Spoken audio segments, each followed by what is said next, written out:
Hello दोस्तों, आज का भाग 10 में हम लोग पढ़ेंगे प्रतिरोधों का संयोजन। तो प्रतिरोधों का संयोजन कैसे होता है, अर्थात आर। तो विद्युत परिपथ में आवश्यकता संयोजन मतलब होता है जोड़ना। विद्युत परिपथों में आवश्यकता अनुसार प्रतिरोधों को अधिक या कम करने के लिए जोड़ा जाता है। परिपथ में विद्युत परिपथ में प्रतिरोधों का प्रयोग क्यों किया जाता है, क्यों जोड़ा जाता है? उसको विद्युत परिपथ में विद्युत को कम या अधिक करने के लिए जोड़ा जाता है। तो अधिक प्रतिरोध के लिए श्रेणी क्रम और कम प्रतिरोध के लिए समांतर क्रम को जोड़ा जाता है। ये दो क्रम है, बहुत सारे जोड़ने के तरीके, लेकिन मूल रूप से दो तरीके होते हैं। तो हमारे इस सिलेबस में कक्षा 12 भौतिक विज्ञान एनसीईआरटी में दो ही क्रम दिया है, तो दो ही क्रम पढ़ेंगे। नंबर 1 है श्रेणी क्रम संयोजन। श्रेणी क्रम संयोजन यानी प्रतिरोधों का श्रेणी क्रम संयोजन होता है। प्रतिरोध को श्रेणी क्रम में कैसे जोड़ते हैं, ध्यान से समझना है आपको इसको। प्रतिरोधों का ऐसा संयोजन जिसमें प्रत्येक प्रतिरोध का दूसरा सिरा, देखिए ये प्रत्येक प्रतिरोध है, R1 R2 R3 ऐसे बहुत सारे हो सकते हैं, तो इतने प्रतिरोध हैं। तो कह रहा है कि प्रतिरोधों का दूसरा सिरा, ये दूसरा सिरा है, ये दूसरा सिरा है, इधर फिर इसका दूसरा सिरा बनेगा। यानी इसको आप देखेंगे तो हर प्रतिरोध के लिए अलग अलग, जैसे ये प्रतिरोध बना दिया गया ऐसे, फिर इसी प्रतिरोध को हम ये दूसरा अलग बनाते हैं, एक प्रतिरोध ऐसे अलग बनाते हैं, ऐसे बहुत सारे प्रतिरोध। ये मान लीजिए R1 है, R2 है और ये कितना है, R3 है। तो ये प्रतिरोध का दूसरा सिरा है। ये कौन सिरा? दूसरा। ये दूसरा सिरा, ये दूसरा सिरा, ये पहला सिरा है इसका, ये पहला सिरा, ये पहला सिरा है। ठीक है, अब इसको समझिए आगे। आप कह रहा है कि प्रतिरोधों का दूसरा सिरा अगले प्रतिरोध के पहले सिरे से जुड़ा हो। अब ये जो है, इसका दूसरा सिरा इसके पहले सिरे से जुड़ जाता है, इसका दूसरा सिरा इसके पहले से जुड़ जाता है। यानी श्रेणी क्रम में सभी प्रतिरोध के दूसरा और दूसरे का पहला, इसका फिर दूसरा, इसका पहला, फिर इसका दूसरा, इसका पहला, अगले का फिर दूसरा, फिर पहला, यानी दूसरा एक, यानी 2 1 2 1 2 1 के हिसाब से जुड़ता है। ठीक है, आगे कह रहा है तथा पहले प्रतिरोध के पहले सिरे, अब पहला प्रतिरोध इसमें ये है, पहला सिरा। ठीक, अंतिम प्रतिरोध के दूसरे सिरे, अब अंतिम प्रतिरोध का दूसरा सिरा ये होगा, अंतिम प्रतिरोध का ये दूसरा सिरा होगा, क्योंकि पहला तो जुड़ जाता है, हमेशा जुड़ता चला जाएगा। तो जो अंतिम में आएगा वह उसका दूसरा होगा और पहले का पहला होगा। दूसरे के बीच सेल लगा देते हैं, तो इसमें क्या करते हैं, एक बैटरी लगा देते हैं, सेल लगा देते हैं, ऐसे जोड़ देते हैं, सेल लगा दिया जाता है। जुड़ा हो तो श्रेणी क्रम, यह श्रेणी क्रम संयोजन बन जाता है। तो वही यहाँ फिगर में आपको बताया गया है। R1 R2 R3, इसका दूसरा इसका पहले से जुड़ा गया, फिर इसका दूसरा इसके पहले जुड़ा गया, इसका दूसरा यहाँ पर बैटरी से, इसका पहला यहाँ पर बैटरी से जुड़ा गया, जिनके बीच विभवांतर V1 V2 V3 है, धारा I है। इस क्रम संयोजन में ध्यान देना आपको, श्रेणी क्रम संयोजन में सभी प्रतिरोधों में समान धारा बहती है। इसमें आपको इतना ध्यान देना है, इसमें धारा समान बहती है। ठीक है, धारा हमेशा हर प्रतिरोध में समान होती है। ठीक है, अब संयोजन के सिरों पर विभवांतर कितना होगा, इनके संयोजन जो किया गया है इनके सिरों पर विभवांतर क्या होगा? तो इसमें V1 है, इसमें V2 है, इसमें V3 है। देखिए V1 में क्या है, यहाँ I धारा बह रही है, यहाँ भी I, यहाँ भी I, हर जगह I धारा समान रूप से बह रही है। तो V बराबर I R1 हो जाएगा। एक I R1 भी और कहाँ से आया, ओम के नियम से हम लोग पढ़ चुके हैं। तो यहाँ R1 हुआ, V2 IR2 हो जाएगा, V3 IR3 हो जाएगा, ऐसे। अब कुल विभवांतर, तो कुल विभवांतर क्या होगा, सबको जोड़ देंगे, V बराबर V1 V2 V3 हो जाएगा। इस श्रेणी क्रम में धारा समान होने पर I बराबर I1 I2 I3, यानी श्रेणी क्रम में धारा समान होती है तो I बराबर सभी बराबर होते हैं, अर्थात जितनी धारा यहाँ बहेगी वही धारा सब जगह समान रूप से बहेगी, लेकिन विभवांतर अलग अलग होगा। तो विभवांतर V को जोड़ते हैं तो V1 जो वैल्यू आई इसको, V2 को वैल्यू और V3 की वैल्यू सब जोड़ दिए। I यहाँ से कॉमन कर लिए, I बराबर R1 + R2 R3 आ गया। समीकरण नंबर 1 मान लेते हैं इसको, V यहाँ I भाग हो जाएगा, R1 R2 R3। अब R बराबर V/I, तो V/I हुआ, ये होता है R बराबर, तो यहाँ हम लिख देंगे R बराबर, तो R बराबर R1 + R2 + R3। ये श्रेणी क्रम संयोजन का फार्मूला है, सूत्र है, इसे आप याद कर लीजिए। ठीक है, और इसे आप पूरी तरीके से समझ करके पढ़िए, और ये बहुत इजी है, इसमें कुछ है नहीं, इसमें केवल धारा समान होती है और विभवांतर अलग होता है, सब में ओम के नियम सूत्र लगा करके और कुल विभवांतर कर लेंगे, सब वैल्यू पुट करके आई कॉमन करेंगे, आई का यहाँ भाग बना देंगे, ये आर का मान बन जाएगा। ओम के नियम से जानते हैं आर बराबर इतना होता है, तो इसी जगह आर लिख सकते हैं, आर बराबर ये आ गया, श्रेणी क्रम संयोजन का सूत्र आ गया। अब इसको समझते हैं ये क्या हुआ। अतः प्रतिरोध के श्रेणी क्रम संयोजन का तुल्य प्रतिरोध, ये आर जो होता है इसे तुल्य भी बोलते हैं, क्या बोलते हैं, तुल्य। तुल्य मतलब कुल, कुल प्रतिरोध, तुल्य को कहते हैं कुल प्रतिरोध अर्थात टोटल प्रतिरोध।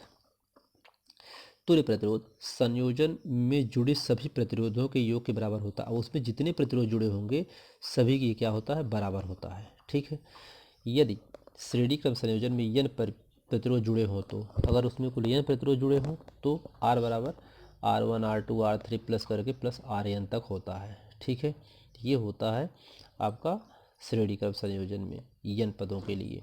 ठीक है, अर्थात n प्रतिरोध लगे हों, और ये किसके लिए है कि जितने प्रतिरोध लगे हों उनके लिए है। तो ये हुआ आपका श्रेणी क्रम संयोजन। अब देखते हैं समांतर क्रम संयोजन क्या है। तो समांतर क्रम संयोजन प्रतिरोधों का ऐसा संयोजन जिसमें सभी प्रतिरोध को एक सिरे एक बिंदु पर तथा दूसरे सिरे दूसरे बिंदु पर जुड़े हों तथा उन दोनों सिरों के बीच एक सेल लगी हो, तो प्रतिरोध का समांतर क्रम कहलाता है। देखिए इसको समझिए, बहुत सिंपल सी बात है। एक कह रहा है जैसे प्रतिरोध है, अभी यहाँ पर एक प्रतिरोध हुआ, एक प्रतिरोध मान लीजिए यहाँ पर हुआ और एक प्रतिरोध यहाँ पर हुआ, ऐसे ऐसे और सारे प्रतिरोध हो सकते हैं। तो एक इसका ये पहला सिरा होगा और इसका ये दूसरा सिरा, इसमें दो ही सिरे होते हैं। ठीक है, तो ये इसका पहला वाला और दूसरा वाला यहाँ पर ये बैटरी से जोड़ दिए जाते हैं।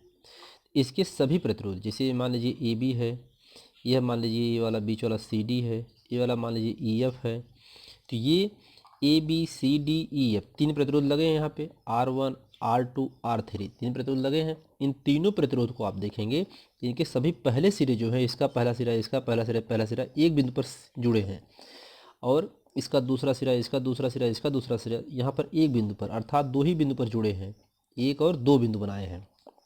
ठीक है, अब इसके सबके पहले सिरे बैटरी से और दूसरे सिरे बैटरी से लाके जोड़ दिए जाते हैं। ठीक है, तो वही यहाँ पे आपको लिख के बताया गया है कि क्या, कि प्रतिरोध का ऐसा संयोजन जिसमें सभी प्रतिरोधों को एक सिरे एक बिंदु पर, अर्थात पहले बिंदु पर यहाँ पर सबके सिरे, तथा दूसरे बिंदु पर दूसरे सिरे दूसरे बिंदु पर, दूसरे सिरे दूसरे बिंदु पर, ये सबका दूसरा सिरा है दूसरे बिंदु पर जुड़े हों, तो जुड़े हों तथा उन दोनों सिरों के बीच, अब इन दोनों सिरों के बीच, ये पहला सिरा दूसरा सिरा, इनके बीच में कर रहा है सेल लगी हो, तो यहाँ सेल बैटरी कुछ भी लगा सकते हैं, तो प्रतिरोध को समांतर क्रम संयोजन कहते हैं। ठीक है, अब देखिए यहाँ पर कुछ पॉइंट्स हैं। समांतर क्रम संयोजन में प्रतिरोधों के सिरों के बीच विभवांतर समान होता है, इसमें विभवांतर समान होता है, और श्रेणी क्रम में धारा समान थी, विभवांतर अलग था। यहाँ धारा अलग होगी, विभवांतर समान होगा, इतना याद रखना आपको। जबकि धारा प्रतिरोध की व्युत्क्रमानुपाती हो, धारा क्या होती है, प्रतिरोध के व्युत्क्रमानुपाती होती है। धारा मतलब आई क्या होती है, यह व्युत्क्रमानुपाती होती है आर की, प्रतिरोध के, इसमें धारा इसके व्युत्क्रमानुपाती होती है। ठीक है, समांतर क्रम संयोजन में प्रतिरोधों में प्रवाहित धाराएं I बराबर I1 होगा, यहाँ I1 I2 I3 अलग अलग धारा है, तो V/R1, देखिए यहाँ पे इससे क्या हुआ, व्युत्क्रमानुपाती हुआ, I2 V/R2 I3 V/R3। यहाँ पर देखिए सब में V बराबर है, क्योंकि विभवांतर सब में बराबर होता है। ठीक है, क्योंकि एक ही से सब जगह धारा जाती है, तो जितनी विभवांतर यहाँ जाएगा उतना यहाँ निकलेगा, ओम के नियम से। अब संयोजन में प्रवाहित कुल विद्युत धारा, अब कुल विद्युत धारा कितना होगा, I बराबर I1 प्लस I2 I3, इन सबको जोड़ देंगे, तो जोड़ेंगे तो सबका वैल्यू पुट कर देंगे ला करके, यहाँ पे यहाँ वैल्यू पुट कर दी, यहाँ से V एक जैसा है, सब में समान है, तो इसको कॉमन कर लेंगे, तो 1/R1 1/R2 R3 बचा, V/R आया, B बराबर 1/R1 प्लस 1/R2 ये बचा। अब यहाँ पर देखेंगे कि ये B/R बराबर होता है, I बराबर B/R होता है, ओम का नियम है, तो इसकी जगह हम I लिख सकते थे, यहाँ हमने यहाँ पर I है, तो I की जगह हम लोग B/R लिख सकते हैं। अब ये B से B क्या हो जाएगा, कैंसिल हो जाएगा, या तो इसका यहाँ भाग बना देते हैं। यहाँ देखिए यदि ऐसे है B/R है और इज इक्वल टू बी लिखा है, या तो आप इसको ऐसे भी लिख सकते हैं B/R is equal to B/1। B से बी अगर इक्वल में दोनों साइड बराबर है और अंश में है तो उसको ऐसे काट सकते हैं। जैसे अगर 5/2 लिखा है और बराबर 6/2 लिखा है तो दो दो कैंसिल हो जाएगा, ये 5/6 ही बचेगा। ठीक है, ऐसा भी हो सकता है। और इसको आप ऐसे भी लिख सकते हैं B/R इज इक्वल टू, यहाँ बी लिखा है तो इसको यहाँ पे बी लिखा है तो यहाँ पे ऐसे कर सकते हैं B/R into b is equal to 0 कर दिए, ऐसे काट दिए, तभी 1/R बचेगा। ऐसा भी हो सकता है। तो यही यहाँ से 20 भी कैंसिल हो गया, 1/R आया। अब ये बचा, ये हुआ आपका समांतर क्रम का सूत्र हुआ। ठीक है, अब इसमें समांतर क्रम में देखिए, अतः प्रतिरोधों में समांतर क्रम संयोजन के तुल्य। अब ये समांतर क्रम, ये संयोजन के तुल्य, तुल्य मतलब कुल होता है या तुल्य बोलते हैं इसको, यहाँ कुल बोलिए या टोटल बोलिए या तुल्य बोलिए। आर तुल्य मतलब इन सब का तुल्य, संयोजन के तुल्य प्रतिरोध का व्युत्क्रम संयोजन में जुड़े। अब ये प्रतिरोध का व्युत्क्रम संयोजन में जुड़े हैं, सभी प्रतिरोधों को व्युत्क्रम के योग के बराबर होते हैं। सभी प्रतिरोध क्या होते हैं, व्युत्क्रम के योग के बराबर होते हैं। अब यदि यन प्रतिरोध हो तो समांतर क्रम में यदि क्या हो, यन प्रतिरोध हो तो इसमें क्या हो जाएगा, प्लस डॉट डॉट करके आर यन तक हो जाएगा। ठीक है, तो उम्मीद करते हैं कि आपको ये लेक्चर पसंद आया होगा और अगले लेक्चर में आपको समांतर क्रम, श्रेणी क्रम, संयोजन के जितने इससे क्वेश्चंस बन सकते हैं, कठिन सरल जो भी हो सकते हैं, जो आपको न समझ में आते होंगे, उस टाइप्स के क्वेश्चन हम अगले वीडियो में लेकर के आएंगे। धन्यवाद।